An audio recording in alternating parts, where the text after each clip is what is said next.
I'm with Tanya Andreasyan. She's editor at the FinTech Futures from England.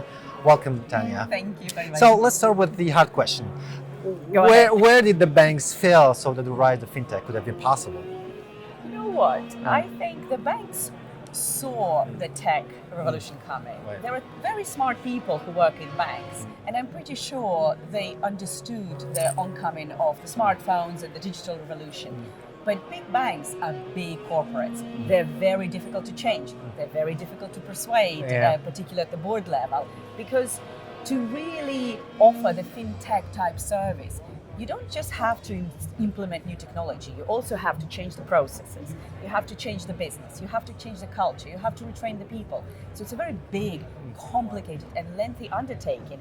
And if big banks have the market share between them split up, why would you do that? You know, if you're already on top of your game, it's easy to be complacent. Yeah. So then the FinTech companies, what did they brought to the table? First and foremost, they brought a completely different customer experience. If you look at the banks, traditionally, all the business was built around the products. So you had mortgage, and then you had everything around that. You had deposits and everything around that. What the fintechs did, they said, well, it's no longer about the product, it's about the customer. So everything that they built in terms of processes, technology, the offerings to the front end, to the end user, is all built around the client and around the customer, making it a lot more intuitive, easy to use, easy to understand, and more transparent. In the beginning, we're talking about disruption, but rather than later on, we're talking about collaboration, integration. Is that true? In a way, yes. So at first, the fintechs, burst onto the scene saying, we're going to disrupt, we're going to do this and that. And the big banks were like, let's see about that. But then at both ends, there came the realization that there is a lot of interdependency. And banks already have all the customers, and they have a client base, and the brand, and the reputation. And the technology firms and the fintechs, they have the new tech, the new way of thinking, the innovative ideas. And the two combined could produce something wonderful. So we see more collaboration than FinTech with incumbents as well. Or? We do quite a lot of collaboration. Very often is a bit of a marketing exercise, or just the idea rather than the execution, because it's not enough just to announce a wonderful collaboration and shake hands and have a picture taken, right?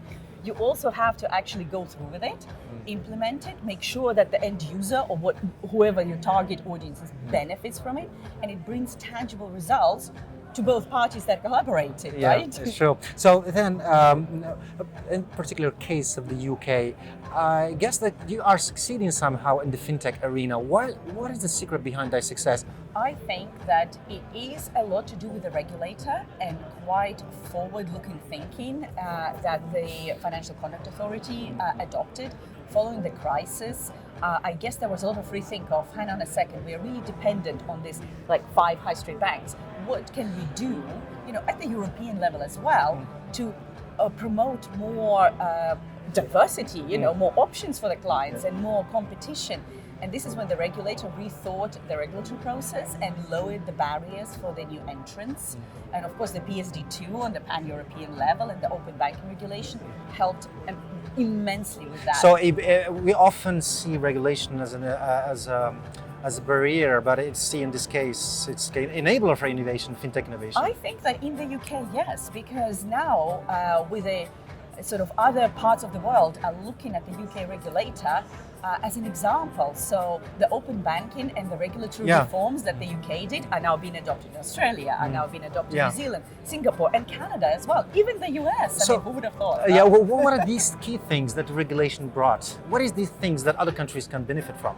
What are these 1, 2, 3 points that, if you do this in terms of regulation, I see that, every country has to adapt to its reality. But in the case of the UK, what is those 2 or 3 important things they tackled so they did make the fintech a success?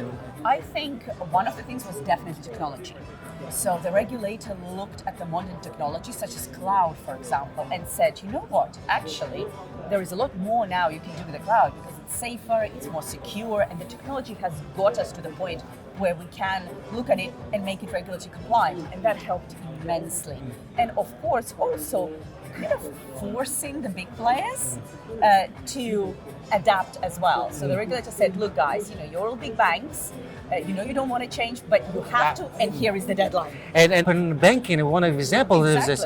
Exactly. So how the open banking, what is the state of the art in open banking in the UK now? I think, open banking came into effect a while back. It takes a while for it to keep going, to gather momentum. But the most benefit is for the consumer. So big banks and smaller fintechs are now working together by opening their platforms and opening the sort of the information that you can share between each other, that enables the end consumer, be it a corporate, an SME, or an individual like you and I, to be able to pick the best service from the best provider at the best price at the convenience for us. But still, it means that the banks have to open their data, to allow other actors to use them and create new value. Was that possible in UK so that banks could open their data? Until the open banking regulation and the PSD2 came into effect, no. But now there is. But of course, it's quite a lot of complexities around there because you have to opt in, right? You can't just share data. Not every data can be shared. So there are lots of things and considerations around it. And this is where the regulator and the industry bodies come in and really think about it carefully and long and hard to make sure that every participant benefits. In the case of UK, did it has any impact in terms of financial inclusion? Yes, you know what, it has, because what happened, for example, people who are moving from outside the UK into the UK, like immigrants, they really struggle to get bank accounts, you really struggle to get cards.